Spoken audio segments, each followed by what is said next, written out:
नमस्कार। जमीन से लेकर आसमान तक, देश से लेकर विदेश तक चर्चा बस नीरज चोपड़ा की हो रही है। गली हो या फिर सड़क, नुक्कड़ हो या फिर कोई चाय की दुकान, हर किसी की जुबान पर नीरज चोपड़ा छाए हुए हैं। लेकिन आज हम आपको नीरज चोपड़ा के उस कवच से वाकिफ कराएंगे जिसने नीरज को गोल्डन बॉय बना दिया है। बेशक नीरज आज अपनी कड़ी मेहनत की बदौलत फर्श से अर्श तक सफर कर चुके हैं, लेकिन आज इस सफलता के लिए लोग जितना उन्हें प्यार दे रहे हैं उतना ही प्यार उनके भाले को भी मिल रहा है। भाले की तारीफ होनी भी चाहिए क्योंकि ये भाला कोई आम नहीं बल्कि नीरज की ही तरह खास है। इस भाले की खासियत जिसने भी सुनी वही हैरान रह गया।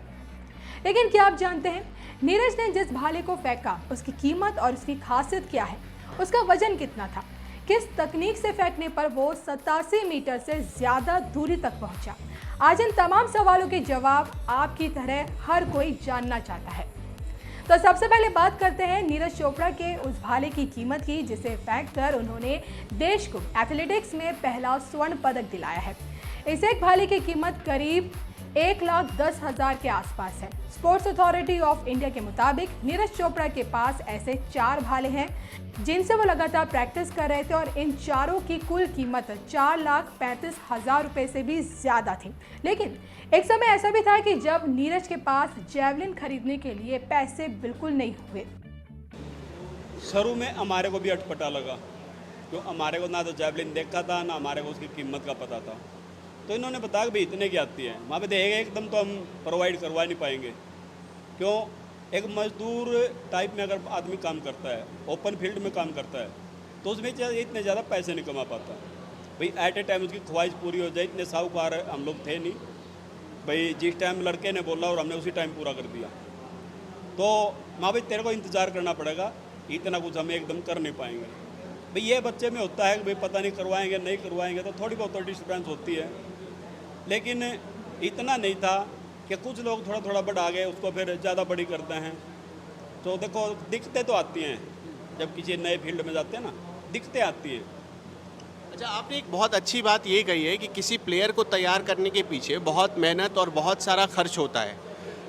ये बहुत सारे ऐसे पेरेंट्स हैं जो समझ नहीं पाते। मैं आपसे नीरज चोपड़ा, क्योंकि वर्ल्ड चैम्पियन, गोल्ड मेडलिस्ट होने के नाते, उनके पिता होने के नाते, मैं बस आपसे एक सवाल पूछना चाहता हूँ, कितनी मेहनत लगती है, कितना खर्च करना पड़ता है, कितना पेशेंस रखना पड़ता है? ज़रा वो एकदम विस्तार से बताइए ताकि लोग समझ सकें। देखो पेशेंस तो अपने आप को रोक के रखना पड़ता है। कोई ज़रूरी नहीं है कि भाई आज हमारा बच्चा खेलने के लिए गया है और आज ही अचीवमेंट देगा। काफ़ी सब्र करना पड़ता है। आज नहीं मिला, कल नहीं मिला, परसों नहीं मिला, एक दिन सफलता ज़रूर मिलेगी। हमें उसके लिए प्रिपेयर रहना पड़ेगा हमेशा। भाई हो सकता है, ज़रूरी नहीं है कि भाई पहली बार में सफलता होगी, दूसरी बार में होगी, तीसरी बार में होगी। तो कुछ लोग हैं जो पहली बार में दूसरी बार में टूट जाते हैं। और खर्च तो खेल में जब बच्चे का भी खर्च है, उसकी जेवलिन का भी खर्च है, कपड़ों का रख रखाव है, उसके जूते हैं, बहुत खर्च होते हैं ऐसे जिनमें माँ बाप जल्दी विचलित हो जाते हैं। सबके पास इतना तो कुछ होता नहीं है कि भाई उनके पास पैसे काफ़ी हैं, कैसे भी काम कर लेंगे। तो पैसों के भाव में बंदा ज़्यादा पैसे लगने के चक्कर में गेम छूट जाते हैं बच्चों के। तो उसमें थोड़ा बच्चों को सपोर्ट करना चाहिए पेरेंट्स को, भाई थोड़ा पेशेंस बना के रखें और तभी वो जीवन में अपने में सफल हो पाएंगे।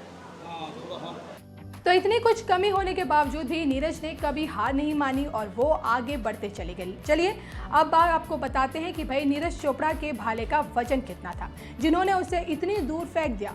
आपको बता दें कि भाई ओलंपिक गेम्स के नियमों के अनुसार भाला फेंक में पुरुषों और महिलाओं के भाले के वजन तय होते हैं। पुरुष भाला फेंक प्रतियोगिता में भाले की लंबाई 2.6 से लेकर 2.7 मीटर के बीच होती है। इसका वजन 800 ग्राम होता है, जबकि महिलाओं के लिए भाले का वजन 600 ग्राम होता है। इसकी लंबाई 2.2 से लेकर 2.3 मीटर होती है। तो देखो नीरज चोपड़ा का भाला कितना खास है। भाले की इस खासियत ने हर किसी को अपना दीवाना बना कर रखा हुआ है। नीरज चोपड़ा के भाले की खासियत आपको कैसी लगी कमेंट करके ज़रूर बताइएगा। इस वक्त हम नीरज चोपड़ा जी के घर पर मौजूद हैं और उनके पिताजी इस वक्त हमारे साथ मौजूद हैं जिनका नाम है सतीश कुमार। सबसे पहले तो आपको बहुत बहुत बधाई कि आपके बेटे ने पूरे हिंदुस्तान का नाम दुनिया में रोशन किया है। ये सुनकर कि बेटा गोल्ड मेडल ला रहा है, किसी भी पिता का जो सीना होता है वो फ़ख्र से चौड़ा हो जाता है।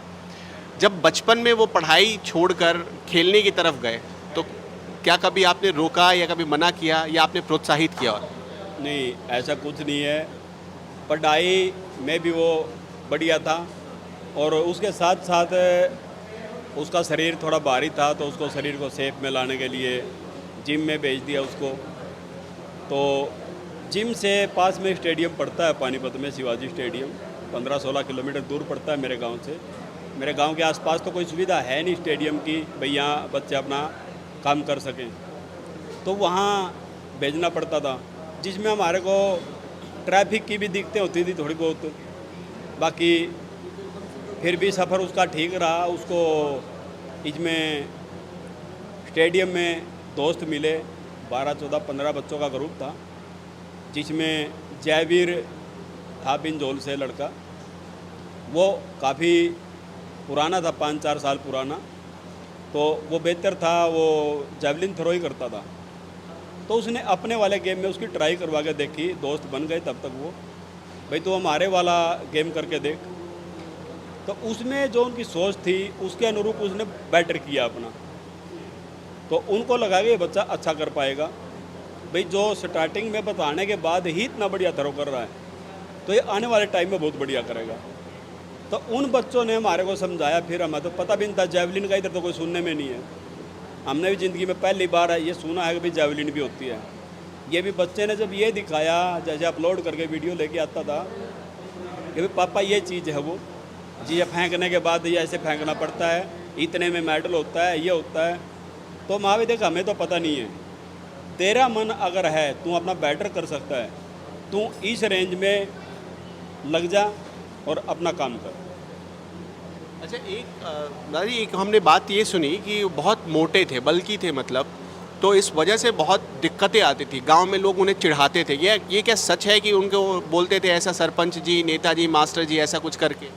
तो ऐसा है जी, मोटे बच्चे का तो किसी का भी है, चाहे थोड़ा हेल्दी होगा ना, तो ये तो गांव में देहात में आम लोग बोल ही देते हैं। और बच्चेपन में थोड़ी बहुत चीड़ भी होती है, लेकिन वो इनको ज़्यादा मैनेज नहीं करता था, समझता नहीं था ज़्यादा, वो सभी बातें पीछे छोड़ के नॉर्मल रहता था हमेशा। अच्छा, ये जो आपने बताई कि 15-16 किलोमीटर दूर रोज़ जिम जाते थे वो? जी बिल्कुल, अपना जो पानीपत में उसको जिम ज्वाइन करवाई, तो वहीं पास में स्टेडियम पड़ता है, तो वहाँ तक का सफ़र उसका बाई बस या कभी हमारे साथ या कोई पड़ोसी है उनके साथ वो सफ़र तय करके वहाँ तक पहुँचता था।